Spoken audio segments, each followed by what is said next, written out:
Buenas tardes, niños. Hoy día vamos a trabajar la organización del sistema óseo.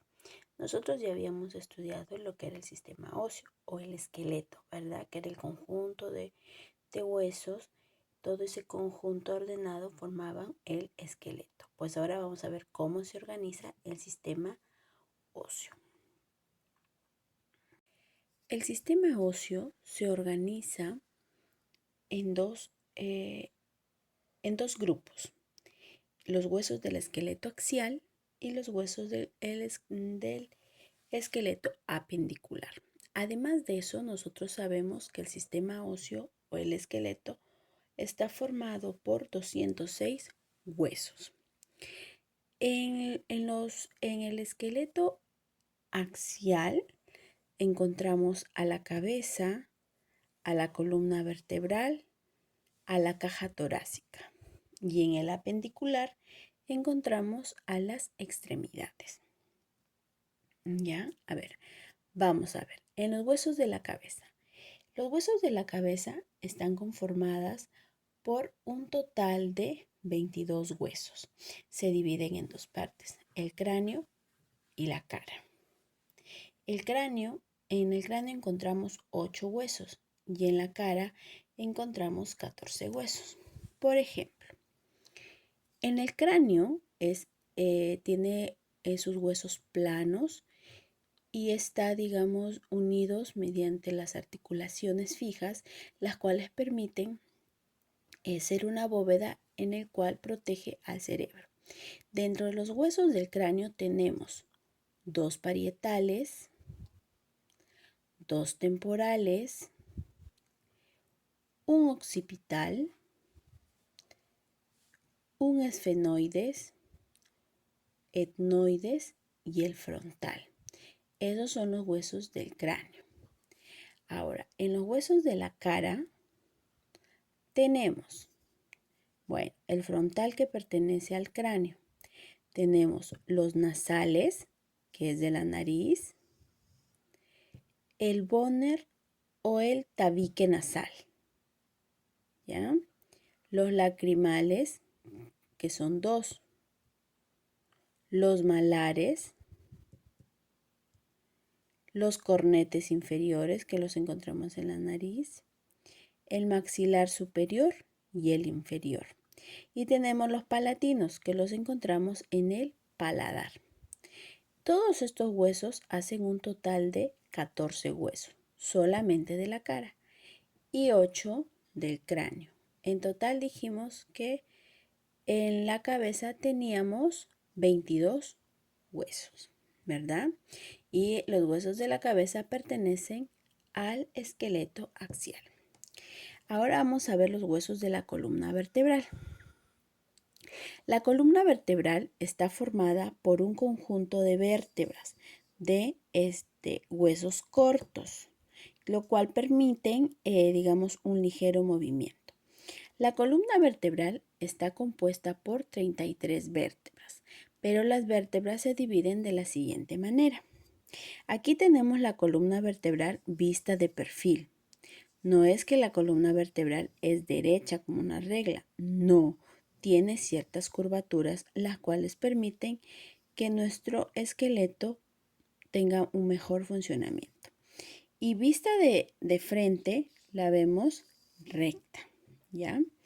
A ver, vamos a ver. Dijimos de que la columna vertebral estaba formado por 33 vértebras, pero la columna vertebral se divide en 5 regiones: la región cervical, la región dorsal, la región lumbar y la región sacra y el coxis. En la región cervical, contamos con 7 vértebras, Y aquí es donde inicia, digamos, la columna vertebral y encontramos la primera vértebra, que se llama atlas. A ver, vamos a poner.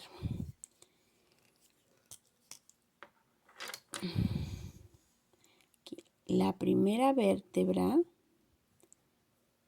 es el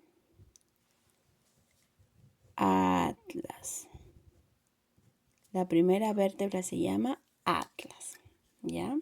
Entonces, las 7 primeras vértebras conforman la región cervical.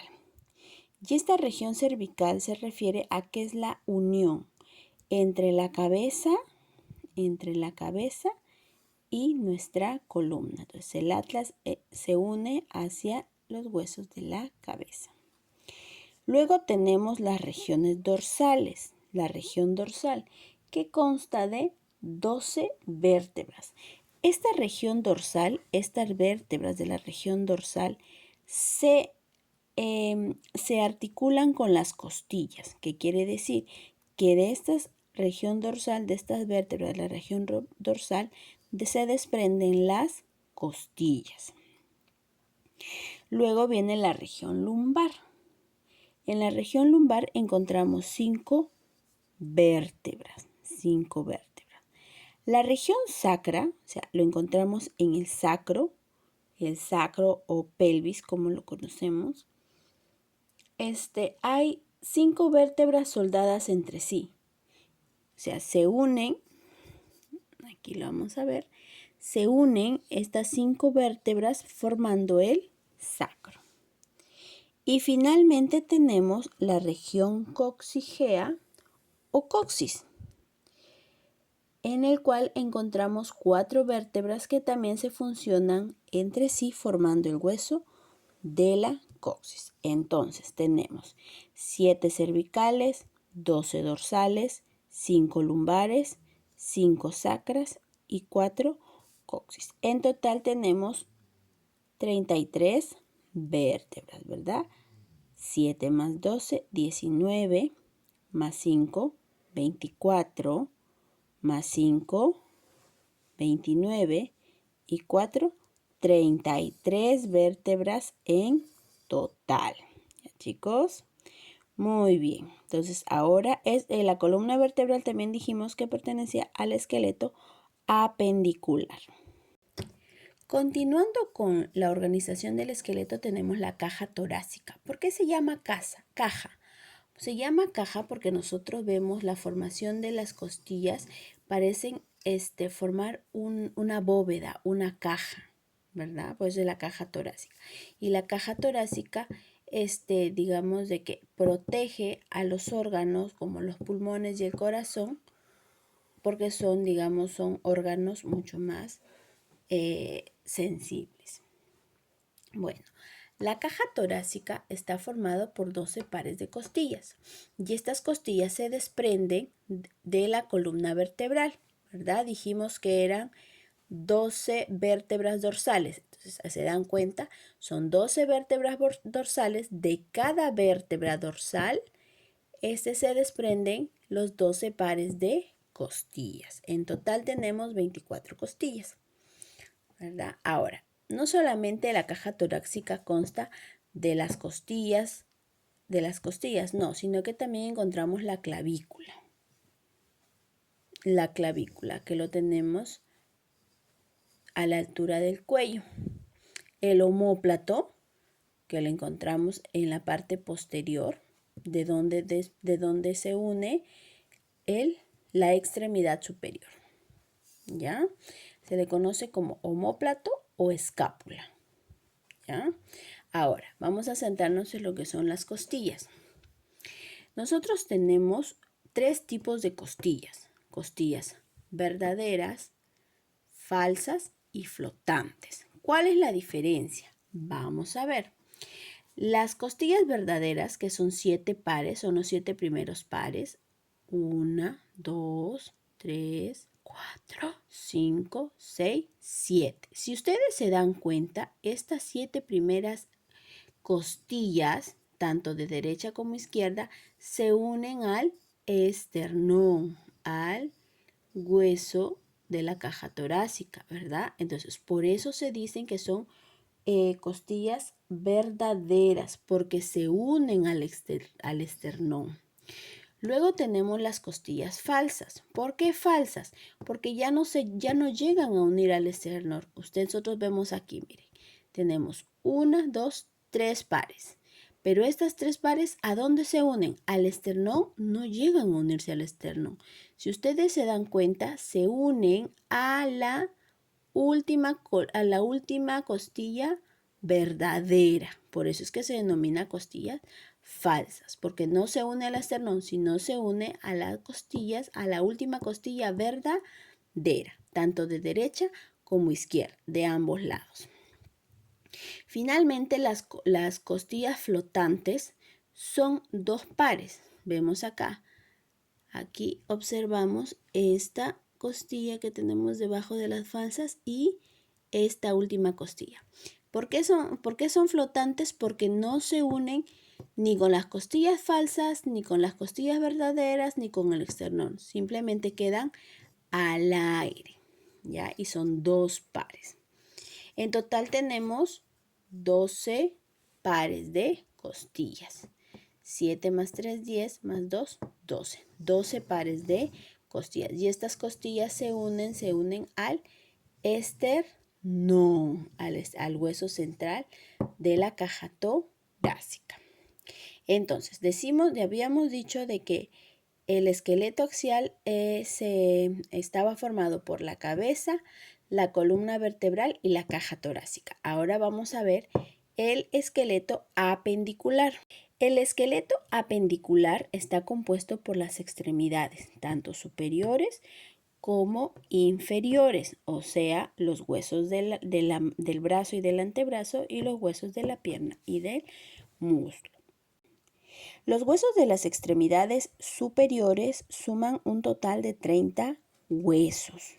Son 30 huesos. ¿Y cómo se distribuyen? Se distribuyen de la siguiente manera. Por ejemplo, la cintura escapular, la que tenemos aquí. ¿Qué es la cintura escapular? Esta está formada por la clavícula que habíamos visto en la caja torácica, y el omóplato o escápula. ¿Ya? Entonces, estos dos huesos de aquí, la clavícula y el omóplato, forman la cintura escapular. Luego tenemos el húmero. Tenemos el hueso del brazo y antebrazo, formados por el húmero, el cúbito y el radio. ¿Ya? Entonces tenemos el brazo y el antebrazo. Tenemos el húmero, el cúbito y el radio. Chicos, luego viene la mano. La mano está formada por pequeños huesos, por 8 huesos en la muñeca, que son los carpianos. Reciben el nombre de carpos, los carpos, ¿ya? Entonces son 8 huesos en la muñeca, que son los carpianos. Luego tenemos 5 en la palma de la mano, 5 huesos en la palma de la mano, que son los metacarpianos o los metacarpos, ¿ya? Son carpianos, metacarpianos. Y finalmente tenemos 14 falanges en los dedos. Los deditos son los falanges. En el hueso de los falanges nos es más fácil poderlos observar, porque si ustedes ven sus manitos, por el lado de la palma hay divisiones, ¿verdad? Entonces, esos son los falanges, ¿verdad? Son en total 14 falanges. La suma de todos los huesos de la extremidad superior suman 30 huesos, ¿verdad? Los más pequeños son los de la mano, los carpianos, metacarpianos y los falanges. Luego tenemos la extremidad inferior. En la extremidad inferior también podemos contar 30 huesos y también se van a distribuir de una manera similar a la de la extremidad superior. Por ejemplo, tenemos la cintura pélvica, que está formado por el hueso del ilíaco. ¿Por qué cintura pélvica? Este es el hueso que se une desde las últimas vértebras, el sacro. Ya, aquí está, la cintura pélvica, que está formada por el ilíaco. Luego viene el muslo y la pierna, que están constituidos por el fémur, que es el hueso más grande, la tibia el peroné y la rótula. Tenemos el muslo y la pierna, que está formada por el fémur, la rótula, la tibia y el peroné. Vamos a los huesos del pie, porque el pie está formado por 7 huesos que son los tarsos. Aquí tenemos, son 7 pequeños huesos que son los tarsos o tarsianos. Tarsos o tarsianos. 5 huesos en la palma, en la planta del pie que forman los metatarsos o los metatarsianos. Y 14 falanges en los dedos. También encontramos falanges, ¿verdad? Entonces, en total suman 30 huesos en la extremidad inferior. ¿Listo, chicos? Bueno, así se organiza el sistema óseo. Ya conocimos cuáles son sus funciones, cuál es qué permite, y ahora ya conocimos lo que es la organización de su sistema. Muy bien, chicos, nos despedimos y nos vemos la siguiente clase.